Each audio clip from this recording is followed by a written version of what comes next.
I am Shikha and you are watching your YouTube channel Full Solution. Hello everyone, how you all are doing. I hope आप लोग पढ़ाई कर रहे होंगे।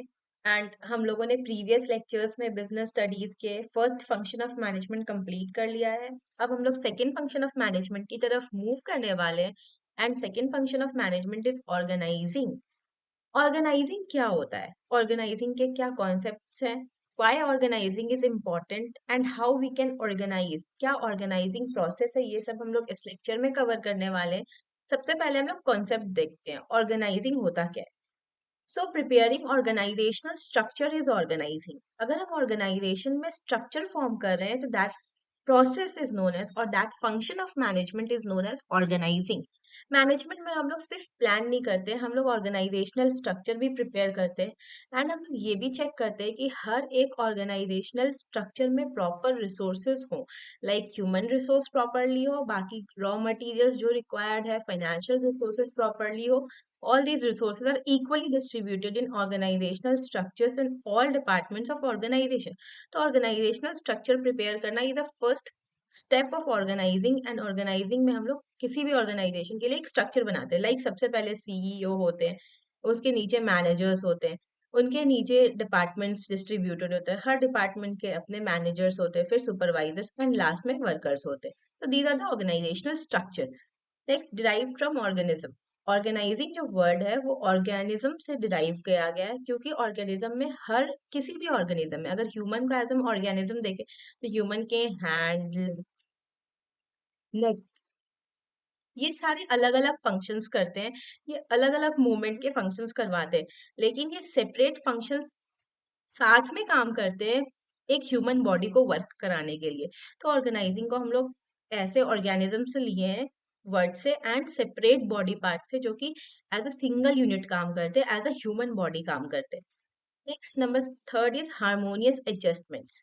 यहाँ पे अलग अलग डिपार्टमेंट्स की अगर बात करें, अगर प्रोडक्शन डिपार्टमेंट है किसी भी ऑर्गेनाइजेशन में, एंड सेल्स डिपार्टमेंट है, ये दोनों हार्मोनियस काम करेगा, ये दोनों एडजस्ट करके काम करेंगे अपने टारगेट्स को अचीव करने के लिए। And last is coordination to achieving goal. In organizing we need to coordinate to achieve the goals. Like अगर प्रोडक्शन डिपार्टमेंट में बोला है कि हाई क्वालिटी ऑफ प्रोडक्ट बनाएंगे, तो सेल्स डिपार्टमेंट उसको सेल कर पाए ऐसी प्रमोशनल स्ट्रैटेजीज मार्केटिंग डिपार्टमेंट बना के देगी।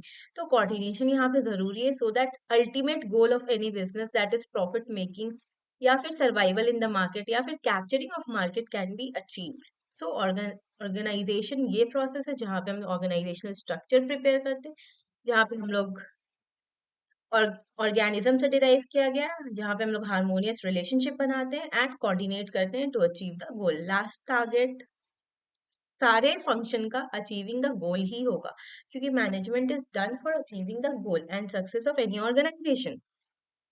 Now the importance of organizing. Number one, first importance, increase in efficiency.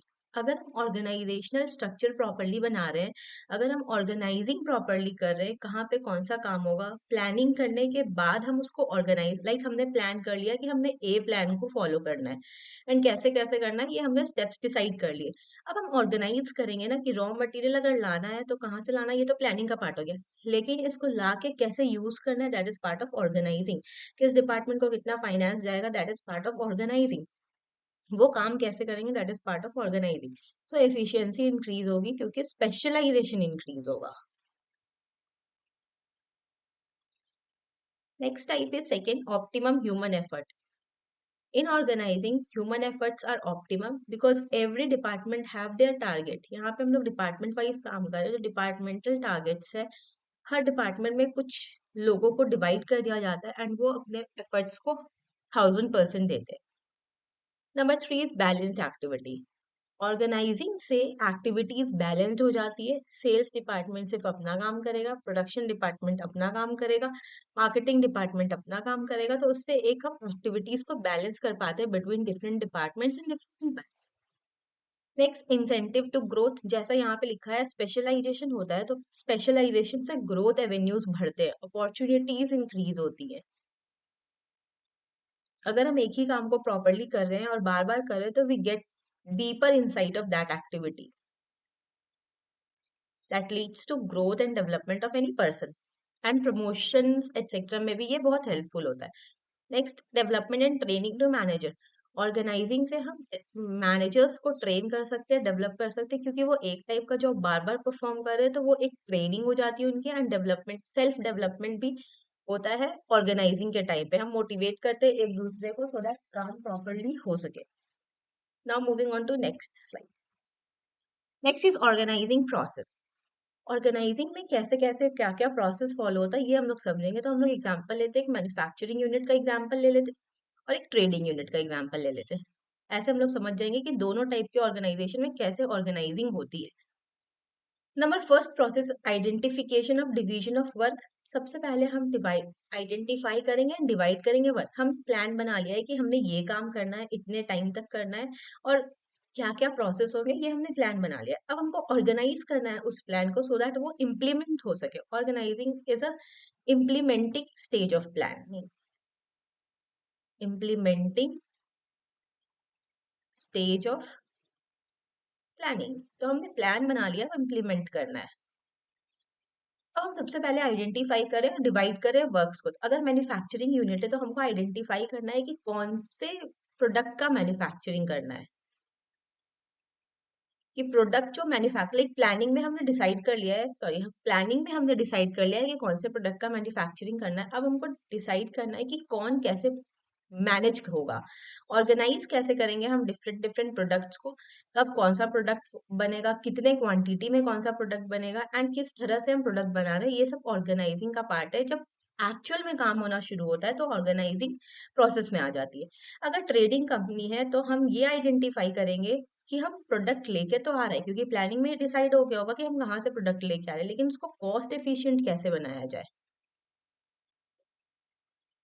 वो हम आइडेंटिफाई करेंगे। हम डिवाइड करेंगे वर्क को डिवाइड, लाइक प्रोडक्शन करना है तो हम वर्क को डिवाइड करेंगे कि मशीन कौन ऑपरेट करेगा, लेबर्स को कौन देखेगा, कौन सिक्योरिटी देगा, एक्सेट्रा। हम डिवाइड करेंगे सारे डिपार्टमेंट्स को।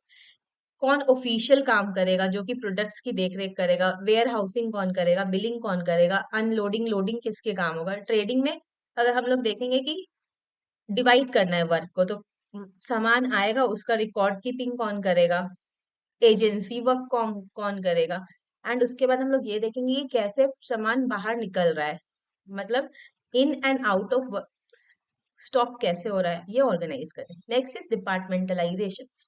डिपार्टमेंट्स में डिवाइड करते हैं हम लोग। अगर मैन्युफैक्चरिंग यूनिट है तो प्रोडक्शन डिपार्टमेंट होगा, सेल्स डिपार्टमेंट होगा, फाइनेंस डिपार्टमेंट होगा, एंड अगर ट्रेडिंग, और भी बहुत सारे डिपार्टमेंट। एंड ट्रेडिंग यूनिट है तो प्रोडक्शन डिपार्टमेंट की कोई जरूरत नहीं है, क्योंकि प्रोडक्शन नहीं हो रहा है हमारे बिजनेस में, हमारे पास सेल्स होगा, कंसाइनमेंट डिपार्टमेंट होगा, यहाँ पे एजेंट होंगे, एजेंसी डिपार्टमेंट होगा, मार्केटिंग होगी, ये सब डिपार्टमेंट्स इसमें होंगे। नेक्स्ट, थर्ड नंबर प्रोसेस होगा असाइनमेंट ऑफ ड्यूटीज। अब हम असाइन करने वाले ड्यूटी को, हम प्रोडक्शन मैन्युफैक्चरिंग यूनिट में अगर बात करें तो हम प्रोडक्शन ड्यूटी किसको असाइन करेंगे, प्रोडक्शन मैनेजर को हम असाइन करेंगे कि आपको ये काम करना है, और फिर production manager different different workers को accordingly duty assign. Same goes with sales department, finance department. Trading की बात करें अगर, तो सेम कि सेल्स जो होनी है वो सेल्स मैनेजर को हम लोग असाइन कर देंगे कि ये कंसाइनमेंट आ रहा है और आपको इतना सेल करना है। तो सेल्स डिपार्टमेंट अपने अंडर में जो भी लोग काम करे उनको ड्यूटी असाइन कर देगा। Same goes with consignment department कि कब कंसाइनमेंट लेके आना है, कहाँ तक ऑर्डर रीऑर्डर कैसे करना है, ये सारा कुछ ऑर्गेनाइजिंग प्रोसेस के थर्ड स्टेप में आता है। Now next number four step is establishing reporting relationship. Of course हमने यहाँ पर देखा था कि मैन्युफैक्चरिंग यूनिट में, यहाँ पे हम लोग एक और डायग्राम बना लेते, manufacturing unit and trading unit. अगर मैन्युफैक्चरिंग यूनिट है तो रिपोर्टिंग रिलेशन कैसी होगी, प्रोडक्शन डिपार्टमेंट जो होगा वो सेल्स डिपार्टमेंट को रिपोर्ट करेगा। एक रिपोर्ट भेजी जाएगी कि 500 यूनिट का प्रोडक्शन हुआ है, सपोज दैट।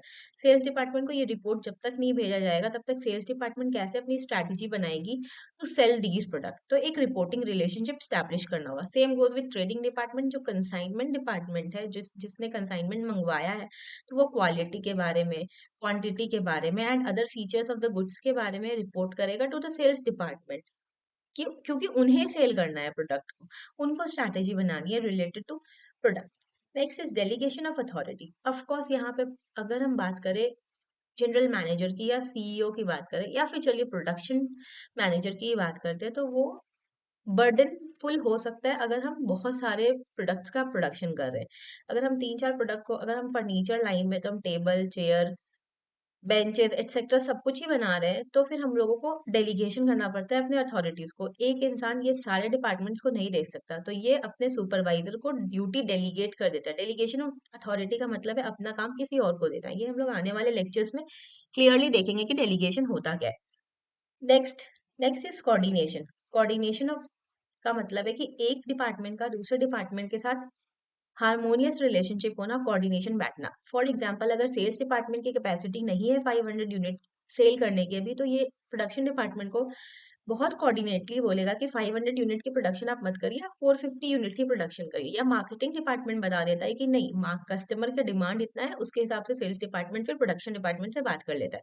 तो coordination is communication. Clear communication is coordination. जब हम टारगेट्स को डबल आउट नहीं कर रहे हैं, एक ही काम 10 लोग साथ में नहीं कर रहे हैं, एंड हम कम्युनिकेशन बहुत क्लियरली कर पा रहे हैं, दैट इज कोऑर्डिनेशन। यहाँ पे भी कंसाइनमेंट वाले सेल्स से कोऑर्डिनेट करके रखते हैं कि कंसाइनमेंट किस टाइप, कौन सी क्वालिटी चल रही है मार्केट में, कितने कंसाइनमेंट वो बेच पाएंगे। तो all these are coordination and this is a process of organising.